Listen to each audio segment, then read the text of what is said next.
What's up YouTube, welcome to today's video, and today we're going to talk about the top 5 Sanctum builds. And in this GIF you can see that there are some builds that perform a lot better than other ones in the Sanctum, and this is because you can pretty much be a little bitch and hide around the corner, put your totems down or do your dot damage while the guards or bosses actually just gets owned and you don't even need to dodge anything. So we will see if the top 5 has any sort of pivot towards these type of builds.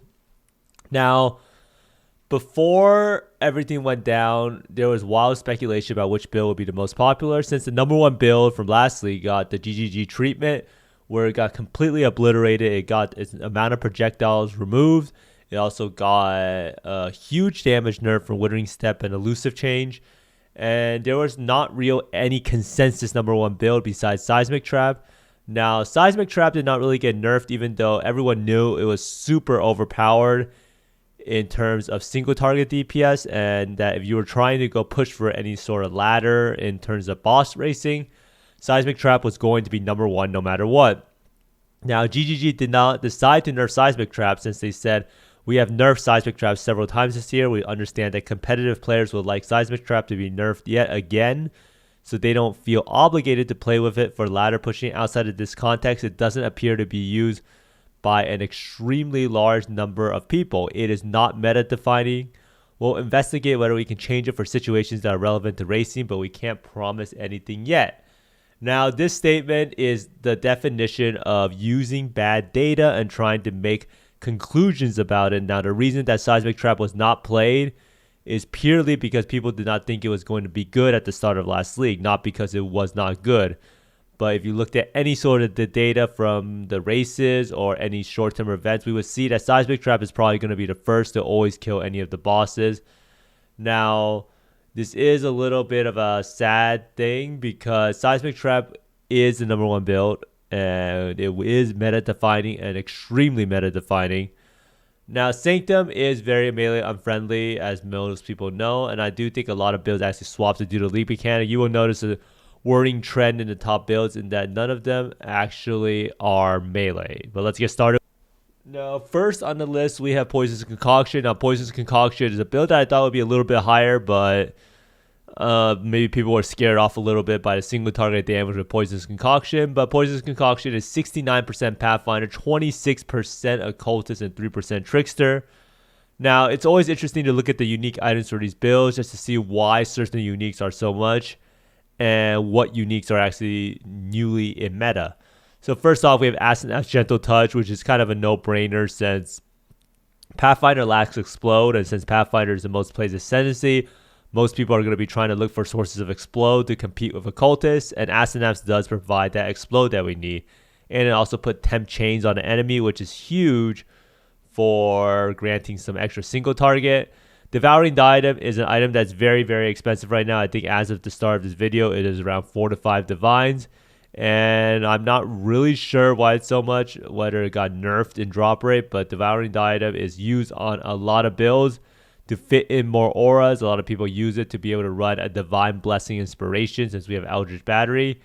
Now, the chest piece, Occultists use Carcass Jack. The reason they use Carcass Jack is they don't get the additional AoE.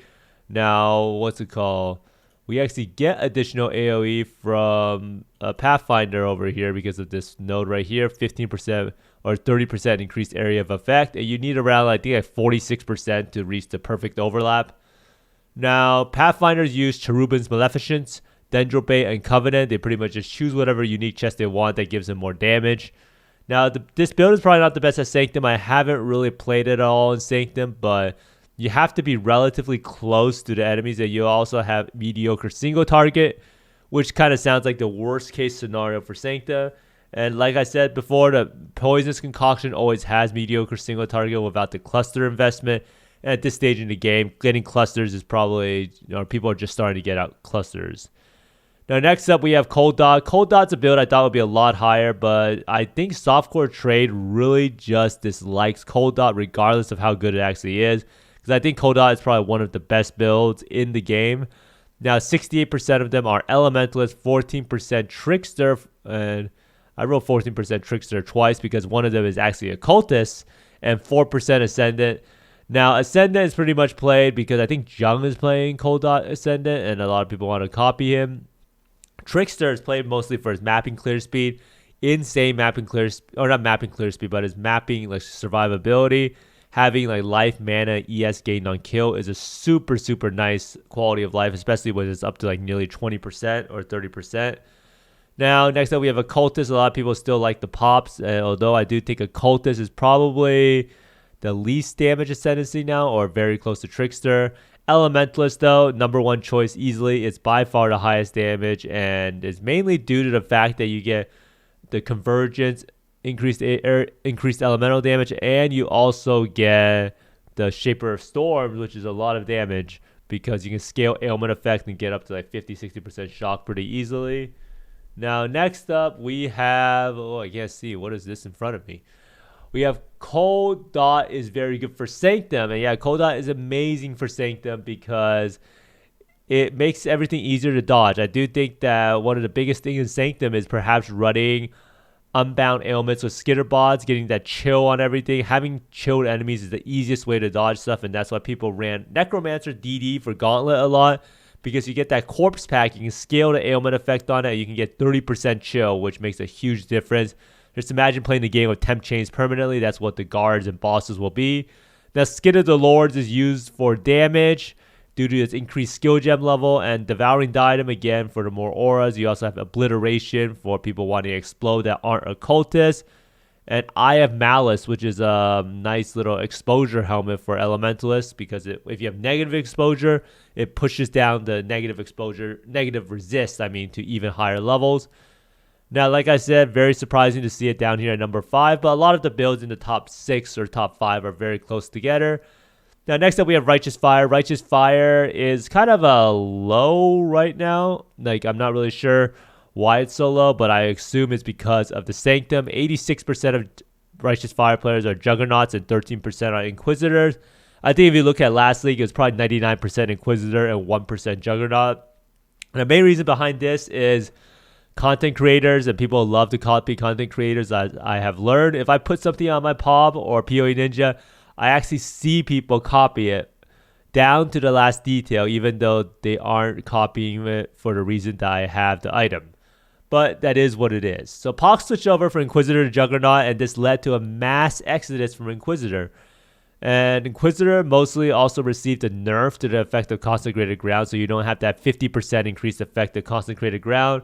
And people pretty much popped it out to be around like 5% life regen nerf or something like that. So that's pretty much why a lot of people are playing Juggernaut. And for a lot of people, playing a different ascendancy sometimes makes a skill feel more fresh. So you feel like this new thing, like, it's kind of different. It's kind of like buying a new MTX for a skill. Now, in terms of the most popular unique items, we have Immortal Flesh, which I'm pretty sure is teched in because Juggernaut don't have as much regen as Inquisitor. Legacy of Fury, which is used for the explode to make the clear feel a lot better. And Sappho's Frame, I'm pretty sure is used for just trying to shore up that elemental damage, since we have so much armor on Juggernaut that getting some spell block is super beneficial. Man, my cat is really loving me. Now, Righteous Fire, I do think is probably a disaster in Sanctum due to its need to be in constant melee range, and that's why I think it's so low, because usually Righteous Fire is a little bit higher. Now, mediocre single target and being in melee range is just a death sentence in my opinion currently in Sanctum until GGG changes it up a little bit. Now, next up, we have Venom Jar, and Venom Jar is actually really close to the top. We're almost at number 1. There was this great debate before Sanctum even started over which ascendancy would be the most dominant, whether it be Pathfinder Venom Jar or Deadeye Venom Jar or even Trickster Venom Jar. But it seems like there was no debate at all. The only build that people play was Deadeye, 98%. So a lot of people said I baited people because I didn't tell them my real thoughts about Pathfinder Venom Jar, and I honestly thought that Pathfinder Venom Jar was a very anti-synergistic build, but I wasn't really sure. Usually Captain Lance puts a lot of work into it. I didn't check out the pop, so I had no idea how good or bad it was, but a lot of people have told me that it was mediocre for single target, but still pretty good for mapping. But I know that Captain Lance even ditched the build himself, so it is what it is. But at this point, 98% Deadeye. Now, 60% of the Venom Gyre players are using the permanent rage setup with Comb Spirit, Vol's Vision, and Taming that the Rucat person gave to me, and it has been a blast playing with near perma Berserk. And 9% are using Crystallized Omniscience. I'm pretty sure this will go up to like 100%. Watcher's Eye should probably also be used a lot more, but I think a lot of people are still in the intermediary stages of upgrading their gear. Now, Venom Gyre, to the contrary of what a lot of people believe, is actually an amazingly good Sanctum build because you have the ability to be purely ranged while doing damage on a move. I have completed, I think, 2 Sanctums already, and it's not too big of a deal. You literally just throw your stuff out and then Whirling Blades and make sure never to name lock and use Whirling Blades on top of the mob. So, very good Sanctum build in my opinion, especially once you get that GG level of damage. And where is my mouse? I think my cat stole my mouse. But next up, we have Explosive Arrow Totems. Now, Explosive Arrow Totems, 82% Elementalist and 17% Champion. Now, Elementalist has the most damage like usual. And Champion is hardcore variant with a lot of permanent fortified adrenaline, but I do think a lot of people probably chose Champion because Zizarim play as a guide for Explosive Arrow Champion. Now, 94% of people use Dyadian Dawn because Dyadian Dawn has Ignite damage, deals damage faster, and that is pretty much a more damage multiplier. So if you always have the Ignite on, you have Ignite deals damage faster, then you're literally 32% more damage, and the belt is irreplaceable. Explosive Arrow is extremely good at Sanctum. You can literally hide in the corner while the totems take care of the boss/guards. And this is why we see this have this huge resurgence at the beginning of the league. I did not think Explosive Arrow Totems would be that popular. There was not that much hype around it, especially since it's been played so much and it's been meta for so many leagues in a row. Now, it did go from 6 to 8% popularity. So on the first day it was 6%. And I do think a lot of people actually re-rolled. If I had to guess, they probably re-rolled off Righteous Fire or something or some melee build after they realized how OP totems are. And totems and Cold Dot, I think, are really top tier for Sanctum. Now, lastly, at number 1, is there even a surprise GGG that number 1 would have been Seismic Trap? So that whole statement by GGG about how they would wait to nerf things, they should have probably proactively nerfed it because Seismic Trap absolutely dominated the play rate. I think it's at 11 to 12%, while number 2 and 3 are at like 7% or 8%. 100% play rate on this Ascendancy of Saboteur. Saboteur is kind of an interesting one because I know GGG does not like having Ascendancies being completely limited to certain skills or having skills be limited to certain Ascendancies, but Saboteur is really just that good for Seismic. You get a lot of tankiness with the Blind Note. You get a lot of life recovery from the regen every time you throw a trap. And you get a lot of damage. And lastly, you get a lot of AoE and cooldown recovery, making it the perfect ascendancy for Seismic Trap. 64% of people are using Devouring Diadem for the Malevolence Divine Blessing. So you can see a lot of builds are using Devouring Diadem, and not that many people are probably doing Betrayal. So that's why we can see that it is so popular, or it's so expensive. Now, it's hilarious that GGG refused to nerf the Seismic Trap because the play rate was low. And I'm pretty sure now this pretty much guarantees that Seismic Trap is going to be nerfed next league, or hopefully, fingers crossed. And most people do roll Seismic Trap to be able to trivialize the bosses and do Ubers. I think most of the people that kill the bosses are actually playing Seismic Trap. And with softcore gear, using Double Ming's Heart, Cold Iron Point, and even Obliteration, it absolutely demolishes the bosses. Now, Seismic Trap is probably not too bad at Sanctum. I'm not 100% sure about how all of the builds perform in Sanctum because I haven't played it. I haven't really watched streams of it. But I am pretty sure that it can't be that bad, right? You do a lot of damage. You can preload the damage, and you can pretty much run in the corner while you do dot damage. So extremely, extremely strong. Now, overall, what do I think about the meta? I think the meta is kind of similar, honestly, right? If we actually look at the meta is extremely similar to before. I think the main difference is that Lightning Strike Champion has been obliterated. Spectral Helix is not there. And Seismic Trap has regained its throne.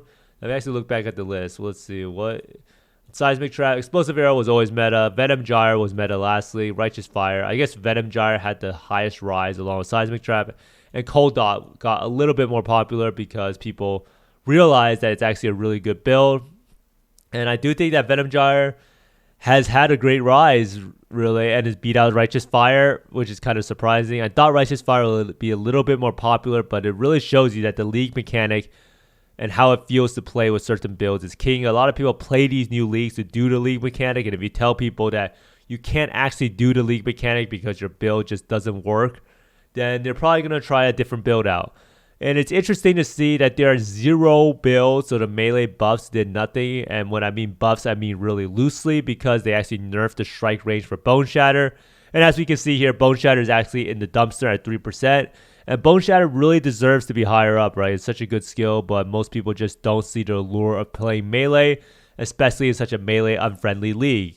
But thanks for watching, everyone. Let me know down in the comments below what build you are playing and what you think will end up being the #1 skill at the end of week 1. But thanks for watching. Hope you find more divines than me, and see you next time. Bye.